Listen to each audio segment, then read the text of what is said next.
함께 나눌 말씀의 제목은요, 사탄의 마술. 그러나 성령은 돌직구다. 스트레이트. 예, 돌직구예요. 여러분, 우리 눈에는 보이지 않아요. 그러나 우리는 늘 전쟁 가운데 서 있습니다. 겉으로는 아주 평범한 일상처럼 보여도요, 보이지 않는 세계에서는 속이는 영과 진리의 영이 처열하게 부딪히고 있는 것이 지금의 현실입니다. 그것이 바로 사탄은 언제나 마술사처럼 다가와서 화려하고 매력적으로 보이게 하는 것입니다. 하지만 그 속은 비틀어져 있어요. 빛처럼 보여도요, 어둠으로 우리를 끌고 들어갑니다. 그의 전략은 복잡하고요, 미묘하고 교모해서 조용히 들어와 생각을 흔들어요, 믿음을 흐리게 해요, 관계를 갈라놓아요, 하나님이 없는 길로 이끌어갑니다. 그러나 성령님은 달라요. 뺑 돌려서 말하지도 않아요. 직구입니다. 언제나 돌직구, 직접 이야기해요. 진리로, 직구로, 돌직구로 날립니다. 오늘 본문이요, 이 두 영의 충돌을 보여주고 있어요. 한쪽은 마술사 엘루마입니다. 마술사 엘루마라는 이름을 가진 속이는 영이고, 다른 한쪽에는 바울을 통해 강력히 역사하시는 성령입니다. 마치 어둠과 빛의 싸움이 눈앞에 벌어지지만 성령이 던진 단 한 번의 영적 돌직구가 어둠을 단번에 찢어버려요. 총독의 마음을 흔들어 마침내 하나님의 말씀 앞에 무릎을 꿇게 만듭니다. 이 내용의 말씀이 오늘 본문을 나누면서 우리 함께 은혜를 받고자 합니다. 이제 우리는 사도행전 13장으로 들어갔죠. 그죠? 13장은요, 안디옥 교회에서부터 시작되고 있습니다. 이 안디옥 교회가 어떤 교회냐? 초대교회 중 가장 다이나믹, 역동적이고 성령 충만한 교회가 안디옥 교회입니다. 그동안 예루살렘 교회가요, 유대인 중심의 교회였다고 보면 이 안디옥 교회는요, 이방인을 향한 선교 중심지가 되는 교회입니다. 유대인, 이방인, 갈색 피부를 가진 사람, 흑인, 로마 시민, 아프리카 출신 등등 다양한 배경을 가진 자들이 리더로 존재하는 교회가 되고 있고요. 하나가 되었어요. 성령이 역사하는 교회로 이방인을 향한 본격적인 선교와 전도를 위해서 최초의 선교사를 파송하는 벅찬 현장이 오늘 바로 본문입니다. 1절은 이렇게 시작하고 있어요. 1절 볼까요? 안디옥 교회에 선지자들과 교사들이 있으니 곧 바나바와 니게르라 하는 시몬과 구레네 사람 루기오와 분봉왕 헤롯의 젖동생 마나임과 및 사울이라. 누가가요, 이 안디옥 교회 리더들을 이렇게 소개하고 있어요. 5명의 이름을 소개하고 있어요. 그죠? 그 첫째가 바나바돼요. 바나바는 우리가 알다시피 구브로 출신의 레이 사람이죠. 그는 전통 유대인입니다. 그 유대인이에요. 레이 사람, 유대인이죠. 매우 착한 사람이라고 그랬어요. 성령과 믿음이 충만한 지도자이고 사울이 회심했을 때 들어와요 함께 교제하지 못한 사람들 앞에, 성도들 앞에 그를 데려가 보증까지 섰던 자가 바로 바나바입니다. 그죠? 심지어 고향에 내려갔잖아요, 사울이. 그 다소라는 자기 고향이 사울의 고향이거든요. 그곳까지 내려가서 사울을 데려다가 안디옥에서 같이 공동 목회를 하는 자, 그렇게 할 수 있게 한 자가 바로 바나바입니다. 둘째는 누구라고 그랬어요? 느게르다 하는 시몬이라고 그랬어요. 느게르다 뭐예요? 피부가 검다라는 뜻이거든요. 그런데 그의 이름이 시몬이에요. 뭐예요? 히브리식 이름이죠. 무슨 말이냐? 유대인인데 피부가 검다 그 얘기예요. 그에 대해서 어떤 학자는 에디오피아 사람인데 개종해서 유대인이 되었기 때문에 이런 이름을 가졌다고 하고, 어떤 학자는요 아프리카 흑인인데 예수님이 십자가를 지고 갈 때 이 구레네 시몬이 바로 이 사람이다 라고 하는 학자가 있지만, 여튼간에 색깔과 상관없이 이 안디옥 교회 그도 리더였다 그 얘기입니다. 세 번째는 구레네 사람 르기오예요.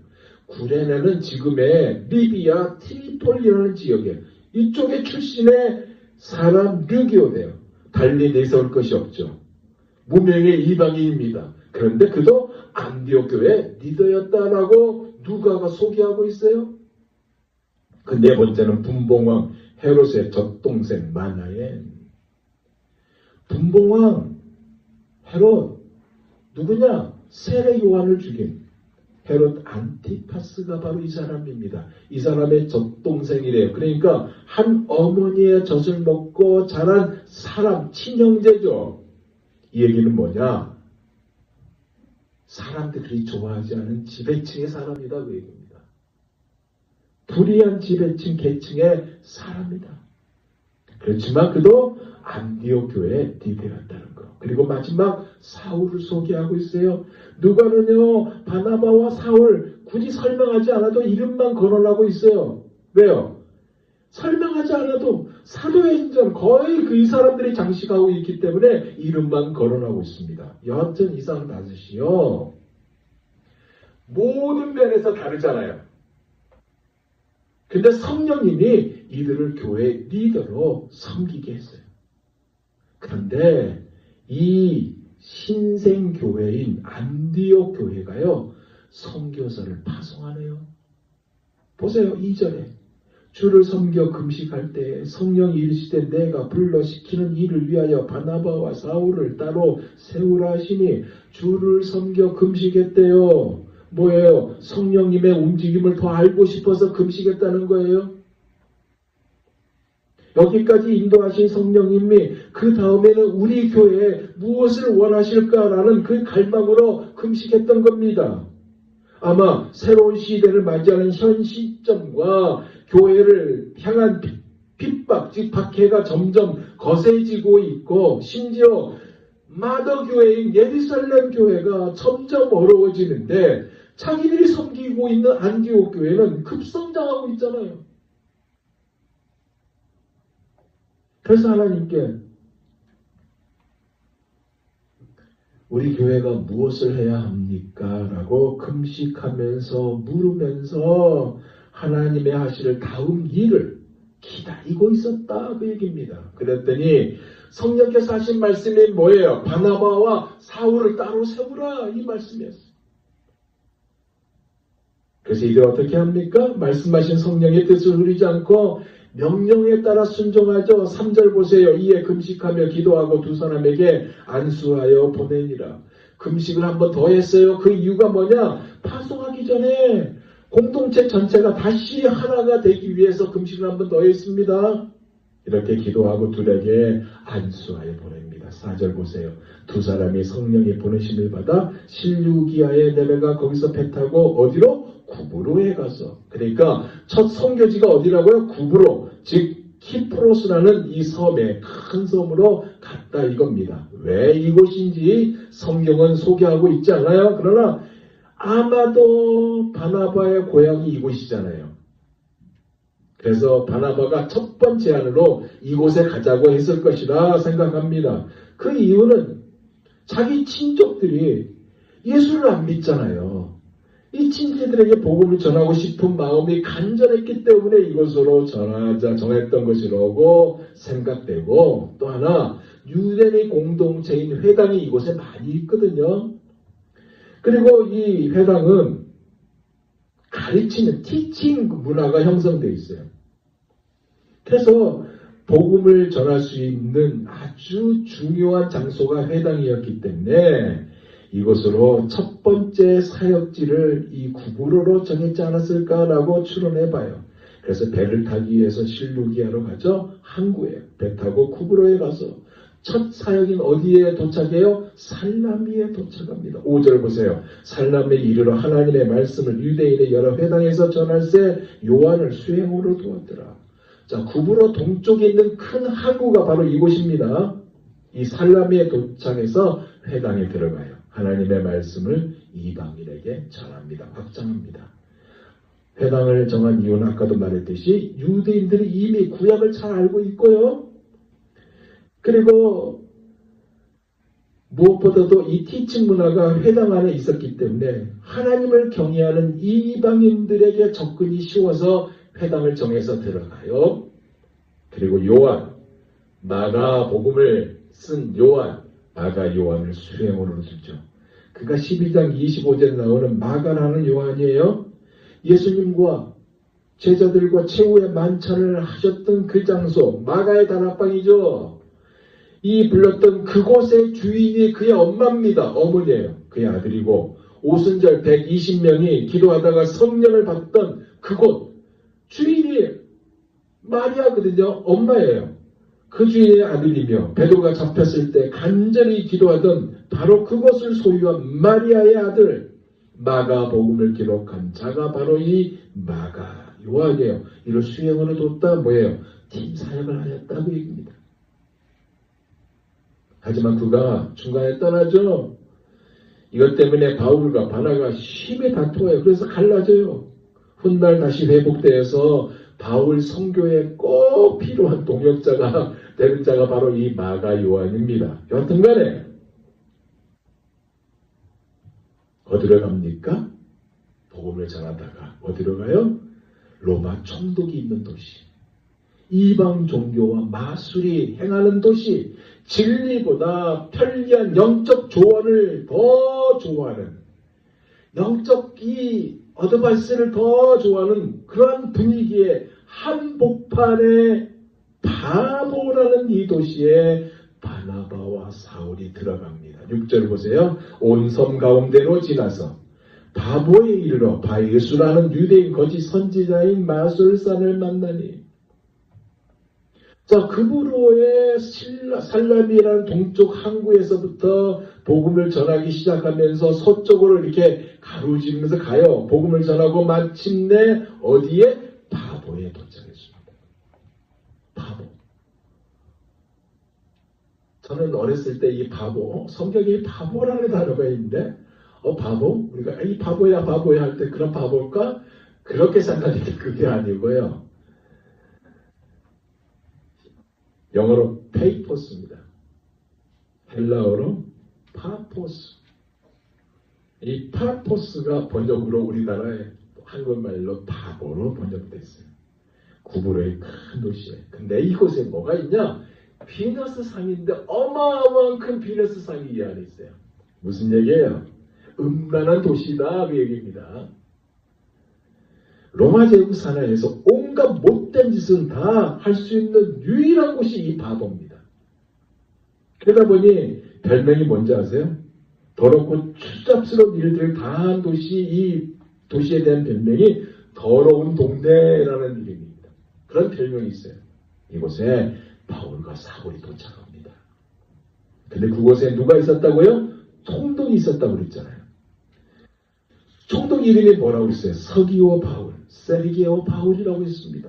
7절 보세요. 그가 총독 서기오 바울과 함께 있으니 서기오 바울은 지혜 있는 사람이라 바나바와 사울을 불러 하나님의 말씀을 듣고자 하더라. 그가 누구냐? 지금 바예수라는 사람이에요.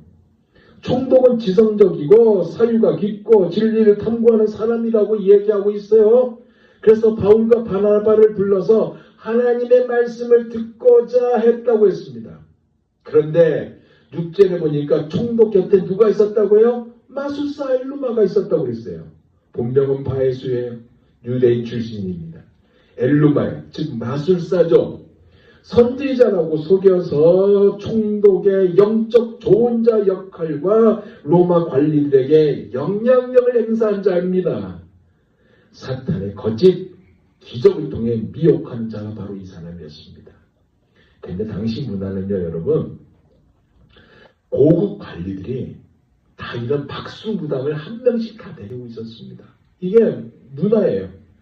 이 총독 서기오 바울도 박수무당 이 바예수를 데리고 있었어요. 왜냐? 그에게 갈급함이 있었거든요. 이 갈급함을 채우려고 그를 두고 있었지만 이것이 채워지지 않았어요. 그러다가 사울과 바나바에 대한 소문을 들었거든요. 낯선 두 사람이 대륙에서 이 섬으로 왔다. 근데 그들이 전하는 말은 뭔가 다르다. 신령하고 생명력이 있고 우리의 정신이 번쩍 들게 하는 메시지가 있다. 이것을 우리가 듣고 싶어한 자들이 많이 모여있다. 이런 소문을 들은 거예요. 그래서 어떻게 해요? 하나님의 말씀을 듣고자 바울과 사울을 초청합니다. 그런데 어떻게 됩니까? 8절 보니까 마술사 엘루마는 이 이름을 번역하면 마술사라 그들을 대적하여 총독으로 믿지 못하게 힘쓰니 자, 왜 그가 바울의 복음을 못 듣게 합니까? 바울의 복음을 들으면 자신의 입지가 무너지니까 방해하는 거예요. 영적 충돌이 일어났어요. 그죠? 총독은 진리를 찾으려 했고 성령은 바울을 통해 역사하려고 했는데 사탄이 이 엘루마를 통해 방해합니다. 9절에서 11절 볼까요? 자, 바울이 어떻게 합니까? 바울이라고 하는 사울이 성령이 충만하여 그를 주목하고 이르되 모든 거짓과 악행이 가득한 자요 마귀의 자식이요 모든 의의 원수요 주의 바른 길을 굽게 하기를 그치지 아니하겠느냐. 보라 이제 주의 손이 내 위에 있으니 내가 맹인이 되어 얼마 동안 해를 보지 못하리라 하니 즉시 안개와 어둠이 그를 덮어 인도할 사람을 두루 구하는지라. 자, 바울이 성령 충만함으로 그를 꾸짖었으면 담대하게 무슨 얘기예요? 성령께서 돌직구를 날렸다고 그 얘기입니다. 하나님의 즉각적 심판을 내려 진리를 드러냈어요. 그럼 얼마 동안 앞을 보지 못하게 됩니다. 성경을 보면요, 바울이요 이렇게 이토록 강하게 저주를 선포한 나온 내용이 없습니다.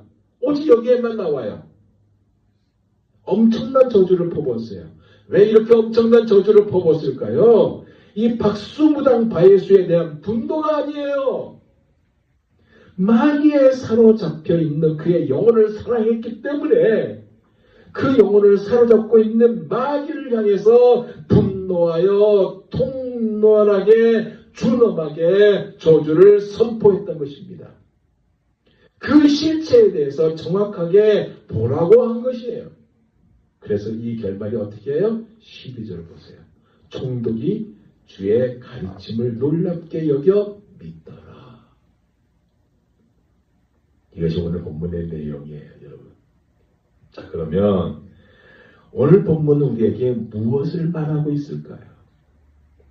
그게 세 가지 메시지를 우리에게 전하고 있습니다. 첫째가 뭐냐? 하나님은요, 준비된 공동체를 통해 일을 시작하신다는 것입니다. 안디옥 교회요, 처음에 시작할 때 그리 유명하지 않았습니다. 우리가 이 뉴저지의 큰 교회를 찾으려면 어떤 교회예요? 초대교회, 온누리교회, 필그림 선교교회, 참된 교회. 예. 거기에 모이는 성도들은 1000명, 2000명, 3000명, 600명. 예. 숫자가 그걸 말하고 있지 않습니까? 안디옥 교회가 처음에 한두 명으로 시작됐어요. 몇 명이었습니다. 그리고 주님을 섬기고 금식하며 기도하던 하나님의 뜻을 찾고자 했었던 작은 공동체가 이 교회였습니다. 하나님 앞에서요, 자기를 비우면서 준비하는 이 공동체를 통해 하나님은 일하셨습니다. 그것이 뭐였어요? 첫 번째 선교사 파송하는 것. 사울과 바나바를 분리하여 세우십니다. 여러분, 이 교회가 사울과 바나바만 선교사 파송하고 이제는 엔드 끝 이랬을까요? 아니에요. 끊임없이 파송했을 겁니다. 두 번째는 영적 전쟁에서 성령은요, 돌직구로 응답하신다는 것입니다. 바울 일행이 구브로의 바보에 도착하자 영적 충돌이 일어났어요. 그죠? 바예수, 엘루마, 미혹하게 하는 자, 그리고 누가 있어요? 총독 서기오 바울, 하나님을 찾고자 한 자, 영적 갈급을 가지고 있는 자죠. 그리고 바울은 성령의 충만함으로 진실을 선포하는 자예요. 이들 간에 영적 충돌이 일어났다는 거예요. 그래서 성령 충만한 바울이 너는 마귀의 자식이요 주의 바른 길을 굽게 하는 자로다 라고 말하니까 즉시로 엘루마에게 어둠의 심판이 맺습니다. 무슨 얘기예요? 복음이 가는 곳엔 반드시 방해가 있지만 성령은 거짓을 꺾고 직접 개입하신다는 얘기입니다.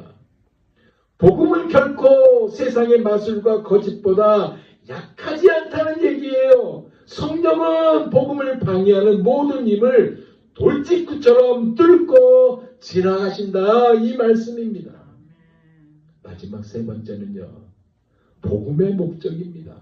뭐예요? 이것이 한 사람의 영혼을 살린다는 것입니다.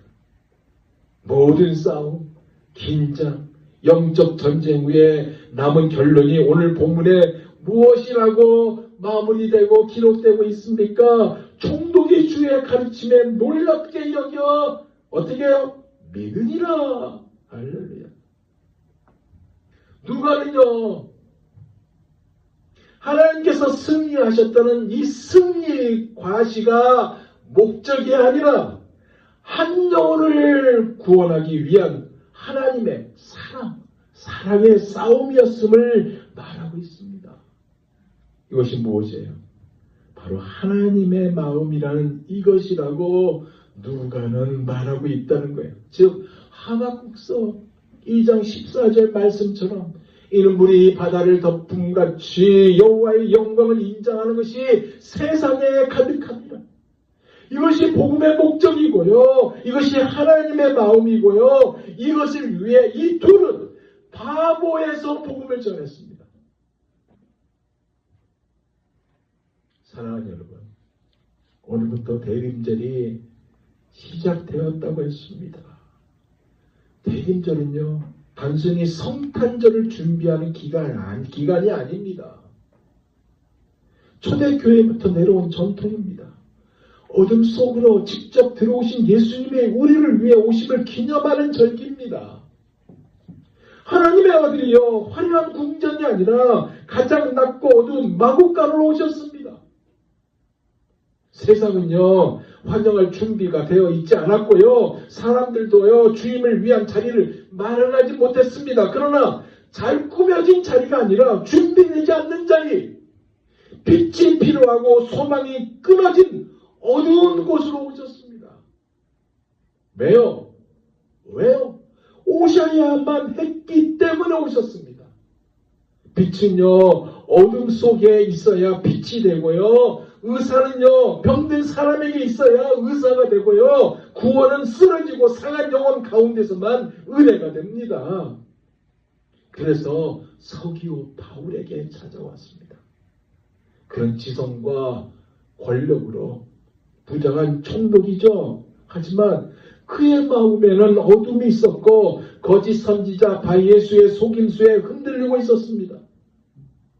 그에게 필요한 것이 무엇이었습니까? 또 하나의 지식이 아니라 하나님의 빛, 또 하나의 논리가 아니라 하나님의 능력, 또 하나의 어드바이스 조언이 아니라 하나님의 구원이었습니다. 주님은 그에게 찾아오셨고 그를 살리기 위해서 성령께서 돌직구로 진리를 던지셨습니다. 중요한 것은 여러분 우리에게도 오셨다는 사실이에요. 왜요? 살리려고 영원히 죽게 할 수가 없기 때문에 우리의 방향을 고치려고 찾아오셨습니다. 우리가 새벽 기도에 나눴던 이 기브온 여러분 아시죠? 기브온 이야기 다시 한번 되새겨 봅시다. 이들은 속여서요 이스라엘 공동체 안에 들어왔습니다. 동기가 순수하지 않았어요, 여러분. 그저 살기 위해서, 그저 생존하기 위해서, 그저 두려움 때문에 선택한 이 길이 이스라엘 공동체 안에 들어온 겁니다. 그러나 놀랍게도 그렇게 속여 들어온 그들이 위기에 처했을 때 하나님은 어떤 일을 하신다 하세요, 여러분? 그들을 구하세요. 하나님께서 이스라엘에게 내린 명령이 뭔지 아세요? 기브온을 도우러 올라가라고 합니다. 내가 그들을 치는 자들을 내 손에 넘겨주리라. 이거였어요. 사랑하는 여러분, 기브온은요, 흠없는 백성이 아니었습니다. 그렇다고 진실한 백성도 아니었습니다. 그런데 언약 안에 있는 자라는 이 이유 하나 때문에요. 하나님은 그들을 보호하시고 대신 싸우시고 하늘의 태양과 달마저 멈추게 하시며 그들의 생명을 지키십니다. 이것이요, 그레이스 은혜입니다. 하나님이 하신 은혜입니다. 우리요, 기브온보다 더 서툴잖아요. 안 그래요? 더 부족하고 더 자격 없는 자들이 우리 아닙니까? 안 그래요? 그러나 하나님께서는 우리를 언약 안에 묶어두셨어요. 그래서요, 우리가 흔들릴 때 주님은 달려오시고, 우리가 어둠 속에 있을 때 주님은 빛으로 오시고요, 우리가 생존 때문에 선택한 섰던 길 위에서도 주님은 그 길을 은혜의 길로 바꾸십니다. 우리가 잘해서요? 네, 절대로 잘해서가 아닙니다. 우리가 준비가 되어 있기 때문에 절대로 준비가 되어 있지 않습니다. 우리가 안 그래요? 그저 우리가 사랑받는 자이기 때문에 베드로전서 2장 10절 말씀, 너희가 전에는 백성이 아니더니 이제는 하나님의 백성이요 전에는 궁의를 얻지 못하였더니 이제는 궁의를 얻은 자니라. 이것 때문에 주님은 우리를 이끄시고 안으시고 함께 하시고 그러는 거예요, 여러분. 그러면서 지금도 성령님은 돌직구를 날리잖아요. 주 예수를 믿으라. 그래야만 너와 내 집이 구원을 얻으리라. 이 전함을요, 과거에 얻은 사람이 아니라 지금 우리에게 하라고 하십니다. 수많은 자가 하나님 울타 안으로 들어오도록 우리를 불렀다는 사실입니다. 바나바 사울만이 아니라 우리도 그렇게 부름을 받았어요. 그리고 우리를 통해 성령은 지금도 돌직구를 날립니다. 주께로 돌아오도록 돌직구를 날려요. 이러한 경험을 체험할 수 있는 우리 모두가 다 되시길 예수 그리스도 이름으로 축원드립니다. 기도하겠습니다.